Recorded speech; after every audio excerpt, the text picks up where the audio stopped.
Ouais, Merci. Alors, la stratégie biodiversité que vous nous présentez nous semble ambitieuse. Vous voyez, Madame Fayolle, des fois on peut dire que vous faites des choses ambitieuses, ça arrive. Ouais. Alors, nous saluons le travail fourni, qui a été fourni également par les services. Oui, très très bien. Mais, comme dans toute politique ambitieuse, il faut se donner les moyens de réussite. Oui, tout à fait.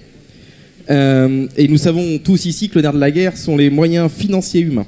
Oui. Alors, on a cherché, et sauf erreur de ma part, j'ai cherché les moyens financiers humains dans le budget prévisionnel.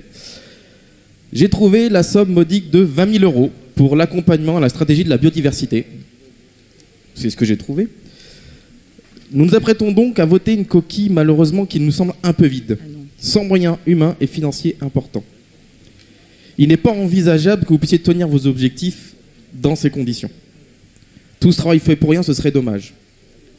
De plus, comme vous le rappelez dans le rapport, la protection de la biodiversité est une urgence vitale pour les générations futures.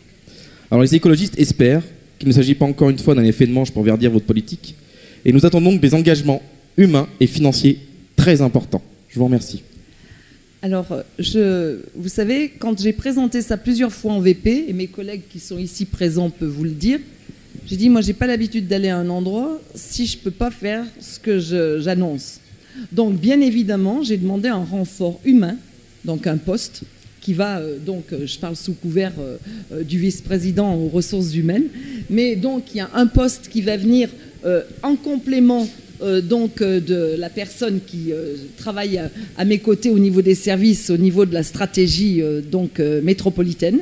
Donc ça, c'est une première chose que je peux vous dire aujourd'hui, ça c'est clair.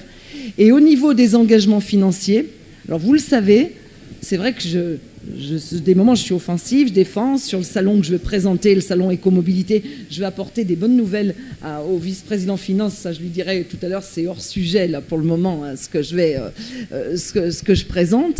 Mais j'ai aussi l'habitude d'aller chercher des financements aussi souvent à l'extérieur, parce que il faut pas toujours tout attendre.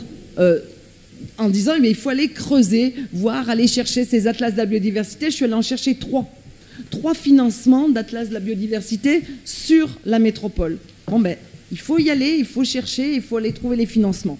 Et ne vous inquiétez pas, ça ne sera pas une coquille vide, parce que vous voyez que dès maintenant, il y a des choses qui sont annoncées pour le mois de juin en direction des communes, en direction de la métropole, des aides précises pour les communes.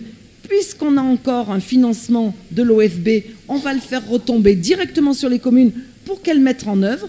Parce que c'est pas tout de porter le projet, mais il faut savoir entraîner derrière soi pour que les communes, les entreprises, les associations, etc., s'emparent de cette stratégie pour la mettre en œuvre au niveau du territoire. Voilà.